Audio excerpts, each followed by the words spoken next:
Okay, so we will continue our class.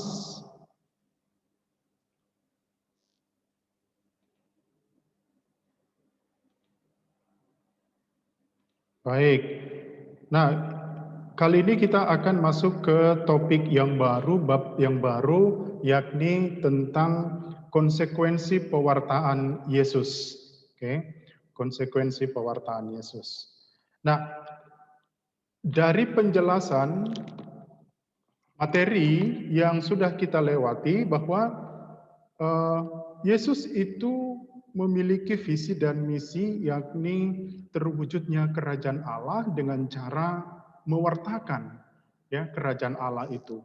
Tetapi dalam proses pewartaan itu Yesus sadar bahwa ada konsekuensi yang dimunculkan, yang timbul dari eh, pelaksanaan pewartaan kerajaan Allah itu. Nah, maka pada bab ini kita akan melihat apa sih konsekuensi dari pewartaan Yesus itu. Maka untuk membahas ini, kita akan melihatnya dalam 3 topik. Ya. Yang pertama, berbagai tanggapan terhadap pewartaan Yesus. Ya, berbagai tanggapan terhadap pewartaan Yesus. Yang kedua, sengsara dan wafat Yesus sebagai penolakan manusia. Oke. Jadi setelah orang mendengarkan pewartaan Yesus itu, berbagai tanggapannya, maka salah satu muncul akibatnya adalah adanya sengsara dan wafat Yesus sebagai wujud dari penolakan manusia, ya, penolakan dari pewartaan Yesus itu. Dan yang ketiga akan kita lihat kebangkitan, ya, Yesus sebagai tanda penerimaan Bapa. Oke. Nah, kita akan lihat kompetensi yang akan kita kuasai dari bab keempat ini. Yang pertama, ini berkaitan dengan sikap spiritual. Ya, namanya sikap spiritual, maka kita diajak untuk bersyukur. Ya, bersyukur pada Allah sebagai wujud penghayatan akan makna sengsara, wafat, dan kebangkitan Yesus.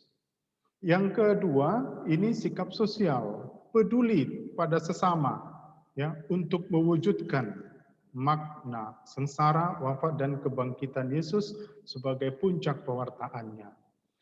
Yang ketiga, 3-4 ini merupakan domain dari pengetahuan. Maka di sini dikatakan memahami makna peristiwa sengsara, wafat, dan kebangkitan Yesus Kristus. Jadi di sini kita akan melihat nanti memahami apa sebenarnya makna peristiwa sengsara, wafat, dan kebangkitan yang dialami oleh Yesus itu. Nah, dan yang keempat, ini bagian dari keterampilan. Maka di sini akan ada membuat refleksi, renungan, atau dan seterusnya. Oke, berkaitan dengan peristiwa sengsara, wafat, dan kebangkitan Yesus. Lalu apa yang menjadi indikator yang akan kita kuasai? Ya. Yang pertama, kita mampu menceritakan persiapan Yesus sebelum melaksanakan tugas pewartaan, ya, kerajaan Allah, ya, berdasarkan salah satu Injil saja nanti yang akan kita pilih, bisa Lukas, bisa Matius, ya. Lalu kemudian menyebutkan orang atau kelompok orang-orang yang menerima. Nah, di sini karena kita lihat ya, ada kelompok orang yang menerima, tapi juga ada kelompok atau orang yang menolak pewartaan Yesus itu. Dan selanjutnya kita akan menyebutkan sikap dan tanggapan Yesus terhadap reaksi orang-orang yang menolaknya. Ya. Walaupun Yesus ditolak, nanti akan kita lihat bagaimana reaksi Yesus sebagai orang yang ditolak. Menyebutkan sikap dan tanggapanmu terhadap pewartaan Yesus itu. Itu yang akan kita jadikan sebagai indikator dalam membahas tentang berbagai tanggapan terhadap pewartaan Yesus ini. Baik, nah jadi sebagai pengantarnya bahwa kita kembali kepada pribadi Yesus itu, ya, bahwa Yesus ya tampil di depan umum, ya, di depan hadapan banyak orang itu dan mulai berkarya, dikatakan kira-kira berumur 30 tahun. Ya. Jadi pada umur 30 tahun itu Yesus sudah mulai mewartakan kerajaan Allah itu. Sebelumnya di mana dia? Ya, sebelumnya dia bersama dengan keluarga, ya, melakukan pekerjaannya, mencari nafkahnya sebagai tukang kayu dan seperti ayahnya Santo Yosef. Nah, maka ketika dia sudah berumur 30 tahun, maka dia mulai keluar ya untuk mewartakan kerajaan Allah itu. Dia berjalan, berkeliling dari kota ke kota, desa ke desa, memberitakan Injil. Ya, awal perubahan hidup ini ya adalah pembaptisan oleh Yohanes. Ya, pembaptisan adalah bagian dari pelantikan. Artinya Yesus mulai berkarya setelah menerima pembaptisan dari Yohanes Pembaptis. Dengan pembaptisannya itu menyatakan bahwa kesatuan dengan orang berdosa dan penyerahan total dan radikal kepada Bapa, ya, dengan pembaptisan ia tampil sebagai pengantara Allah dan manusia. Ya, jadi baptisan yang diterima oleh Yesus dari Yohanes Pembaptis. Nah, lalu kemudian setelah pembaptisan itu, maka mulailah Yesus ya seperti dikatakan di dalam itu mengalami godaan. Ya, Yesus masuk ke dalam tahap ya, seperti pemurnian jiwa, ya, raganya dengan cara apa? Berpuasa. Oke. Nah, di sana Yesus digodai oleh iblis. Oke. Lalu kemudian Yesus tampil sebagai tokoh yang mulai dengan mewartakan kerajaan Allah itu. Oke. Nah, seperti yang kita lihat sebelumnya, Yesus mewartakan kerajaan Allah itu melalui apa? Perumpamaan-perumpamaan pengajarannya, melalui tindakan dan mujizatnya. Nah, sekarang kita lihat siapa golongan orang-orang yang menerima. Di sana ada orang miskin dan sederhana, ya. Orang berdosa yang mau bertobat, orang-orang sakit, kaum wanita dan anak-anak. Lalu siapa yang mau menolak? Yang menolak Yesus itu adalah para imam dan ahli-ahli Taurat. Ya, kita sudah tahu banyak itu orang-orang Farisi, para penguasa, orang-orang kaya dan mapan. Nah, inilah ya kelompok-kelompok orang yang menolak pewartaan Yesus itu. Oke. Nah, baik. Jadi itu pengantarnya sebelum kita masuk ke dalam topik kita. Maka mari kita masuk ke dalam langkah yang pertama, yakni memahami persiapan Yesus sebelum mewartakan kerajaan Allah. Persiapan Yesus sebelum mewartakan kerajaan Allah. Artinya apa? Sebelum Yesus ya, diutus untuk mewartakan kerajaan Allah, ada persiapan yang dia lakukan. Nah, seperti kita misalnya, oke, seperti kita, kadang-kadang kita juga sering diberikan tugas, right? Nah, misalnya di sini dikatakan tugas yang dipercayakan oleh seseorang kah atau orang tua kah, ya, kepada kita untuk melakukan sesuatu. Nah, maka apa yang menjadi pemahaman kita terhadap tugas yang diberikan kepada kita? Oke, baik. Nah, kalau saya tanya misalnya, John,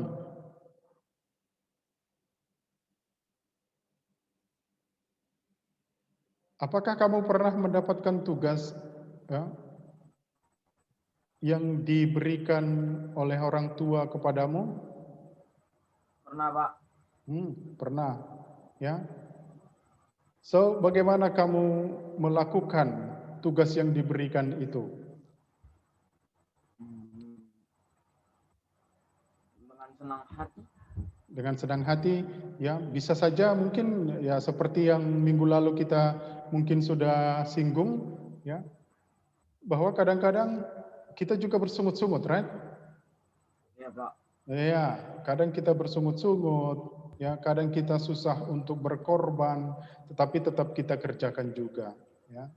Nah, maka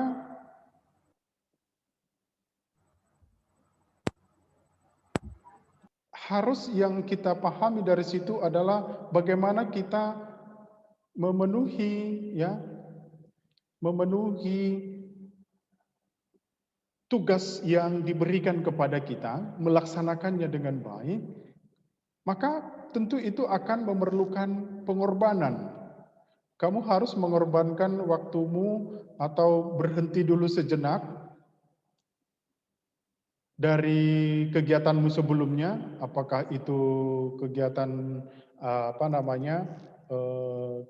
yang bersifat private untukmu, ya, maka harus perlu pengorbanan. Lalu yang ketiga itu berani menanggung risiko atas tugas yang diberikan, ya, berani menanggung risiko. Ya, bisa saja ada berbagai macam risiko yang muncul ketika seseorang memberikan tugas kepadamu. Maka itu, ya, kamu berani menanggung risikonya atau tidak, ya. Ya, jadi dalam melaksanakan tugas yang diberikan kepada kita, 3 hal yang perlu diperhatikan, yakni bagaimana menyelesaikan tugas itu dengan baik, ya, bagaimana juga kita mau berkorban untuk, ya, menyelesaikan tugas itu, dan yang lebih mungkin agak sedikit ekstrim, mungkin ada risiko yang ditimbulkan dari tugas yang kita lakukan itu, tapi seberapa jauh, seberapa berani kita menanggung risikonya itu. Oke? Baik. Nah, sekarang bagaimana Yesus itu sebelum melaksanakan tugasnya? Apakah kamu melihat di sana 3 poin ini yang dimiliki oleh Yesus? Atau katakanlah, persiapan apa yang dilakukan oleh Yesus sebelum dia melaksanakan tugas pewartaannya? Dari ketiga hal ini, apa yang bisa kamu pahami?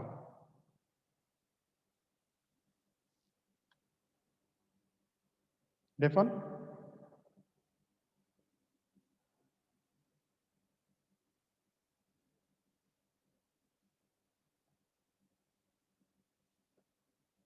Halo, Devon? Yes, Pak. Bagaimana kira-kira? Dari ketiga poin ini, yang dijadikan Yesus sebagai persiapan sebelum mewartakan kerajaan Allah, apa yang kamu ketahui sebagai persiapan yang dijadikan oleh Yesus sebelum mewartakan kerajaan Allah dari ketiga poin ini? Apa yang bisa kamu pahami? Bahwa kita harus Nah, mengorbankan. bukan Yesus, karena di sini pertanyaannya adalah Yesus, bukan kita lagi. Ia rela mati disalib untuk menebus dosa kita.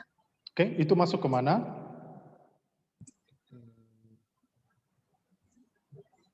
Memerlukan pengorbanan. Memerlukan pengorbanan. Oke, bagaimana dengan Aristo? Atau berani menanggung resiko. Yang mana dulu? Lebih condong ke mana? Memerlukan pengorbanan. Memerlukan pengorbanan. Kalau menurut Aristo bagaimana?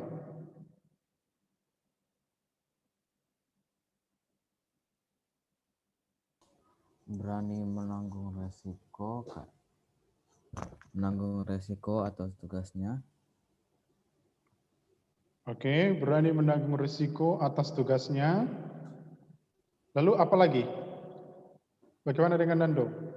Persiapan yang dilakukan oleh Yesus sebelum mewartakan kerajaan Allah dari poin-poin ini, apakah ada yang kamu pahami? Yang ketiga, Pak, berani menanggung risiko dan tugasnya. Iya. Karena ya, Terus? karena dia setelah dia berumur 30 tahun dia dibaptis dan dia lebih mendalamkan diri untuk mewartakan firman Tuhan dan mewartakan ke seluruh bangsa dan menerima risiko atas tindakannya tersebut. Oke, baik. Ya. How about Maris? I don't really understand the question, Pak. Okay, the question is, before Jesus do the proclaim, the kingdom of God, he prepare himself, before proclaim the kingdom of God. So here the point, like here, fulfill the pemenuhan atas tugas tersebut. Okay, it looks like a sign, It looks like a sign to him that he will proclaim the kingdom of God. Then the second is sacrifice, need sacrifice. Then the third is willing to risk-taker from that his mewartakan kerajaan Allah itu.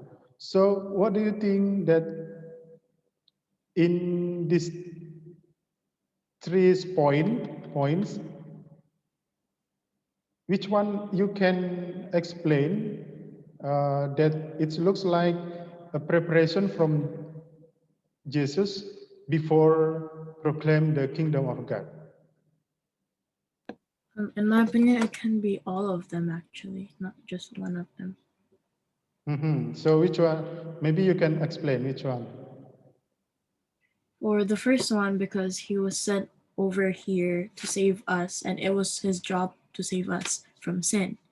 And he sacrificed his life for us to save us. And he was brave enough to do that. So that's why I think that three of them apply to Jesus Christ.